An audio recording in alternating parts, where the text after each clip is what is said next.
14 दिसंबर 1922 की सुबह 4:30 बजे वेनेजुएला के कस्बे कैबिमस के करीब लारोजा फील्ड के लोग एक जलजले और फिर जोरदार धमाके के सबब जाग उठे।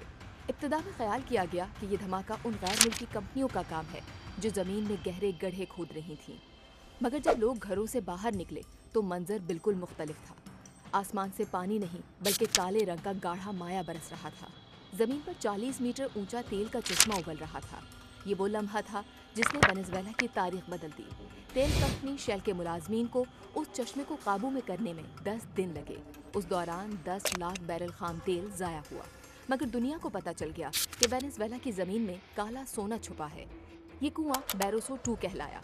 इसने न सिर्फ वेनेजुएला को आलमी नक्शे पर नुमाया किया बल्कि अमरीकी और यूरोपीय सरमायाकारों को भी अपनी तरफ खींच लिया। मुकामी लोगों में इस वाक़े ने तोहमात को जन्म दिया। एक राहिब ने इस वाक़े के बाद उसे शैतान की आंतों में सुराख करने की सजा करार दिया। माहिरीन के मुताबिक ये हादसा उस वक्त हुआ जब खुदाई के दौरान मशीन टूट गई और कई माह तक कुएं में गैस जमा होती रही। जब दोबारा खुदाई शुरू हुई तो गैस धमाके से बाहर निकली और तेल का चश्मा फूट पड़ा। इस हादसे के बाद वेनेजुएला में तेल की सनत ने जन्म लिया। अमरीकी सरमायाकारी 1912 में $3 मिलियन से बढ़कर 1930 तक $247 मिलियन तक जा पहुंची। तेल की पैदावार चंद हजार बैरल से बढ़कर रोजाना लाखों बैरल तक पहुंच गई। 6 साल के अंदर तेल मुल्क की सबसे बड़ी आमद और आमदनी का बुनियादी जरिया बन गया। सड़कें, अस्पताल, यूनिवर्सिटियां और शहरी आबादियां वजूद में आ गई। वो मुल्क जहां 80% आबादी अनपढ़ थी, तेल की दरियाफ्त के बाद तालीम और तरक्की की मिसाल बनने लगा। बैरोसो 2 का धमाका एक हादसा था, मगर ऐसा हादसा जिसने वेनेजुएला को दुनिया की तेल की ताकतों में शामिल कर दिया। 1920 से 1980 तक वेनेजुएला दुनिया का सबसे तेजी से तरक्की करने वाला मुल्क रहा और ये सब तेल की वजह से मुमकिन हुआ। इस हादसाती दरियाफ्त से दुनिया ने भी फायदा उठाया।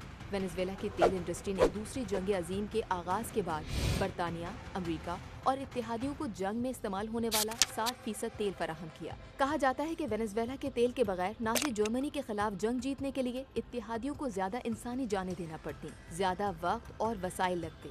70, 80 और 90 की दिहाइयों में वेनेजुएला का शुमार लातीनी मुल्कों में सबसे ज्यादा मुस्तहकम मुल्क के तौर पर होता था, लेकिन आज ये मुल्क अपनी बुनियादी जरूरियात पूरी करने के लिए भी जद्दोजहद कर रहा है। महंगाई की वजह से आम शहरी की कुव्वत खरीद बहुत कम है। मुकामी करेंसी बोलीवार की कदर शदीद गिरावट का शिकार है। शदीद आलमी पाबंदियों के साथ अरबों डॉलर्स के कर्जों ने भी वेनेजुएला को जकड़ रखा है। वेनेजुएला की तकरीबन $60 अरब मालियत के डिफॉल्ट शुदा बॉन्ड्स ताहाल वाजिबुल अदा है, जबकि वेनेजुएला का मजमूई बैरूनी कर्जा तकरीबन 150 से $170 अरब के दरमियान बनता है।